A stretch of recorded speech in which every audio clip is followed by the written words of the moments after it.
Arma zurien konfiskazioa bikoiztu egin da Euskadin azken 5 urtean 2024ko lehen 10 hilabeteetan 1.118 arma zuri atzeman ditu ertzaintzak. Azken urteetan prebentzio planak abiarazi dituzte eta biztanda emaitzak ematen ari direla. Denetari dago, ikusten dituzun bezala, nabana txikiak, handiak, horrek ditu matxeteak ere baditugu, holako aizkora txikiak ere.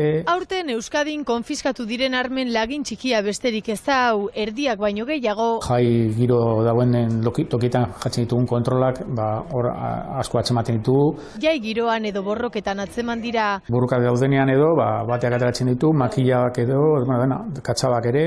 Azken 5 urteetan bikoiztu eginda konfiskatze zifra, 1.118 izan dira aurten 2019an ez zen 700era iristen. Batez ere prebentzio lanak egin ditugulako ertzaintzan. Tartean 2023an martxan jarri zen plan berezia, armen bila ateratzen dira. Ikusten ditugunean aktuazioetan zenbait lekutan armak erabili dira, arma zuriak, puntu horietan fokoa jartzen dugu. Adibidez hau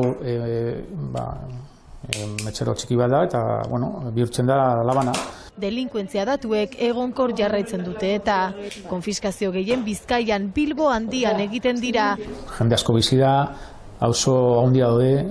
Eta arma zuriak erabiltzen dituzten pertsonen profilaren inguruan. Ez daukago lan perfil berezirik. Azkenean edozeinak eramaten ditu. Behin arma kenduta erasoa egon ezkero epaitegietara bideratzen da kasua, erasorik ezean. Gizuna jartzen zaio gero arma gainean eraman duenari eta arma guzti hauek suntsitu egiten dira.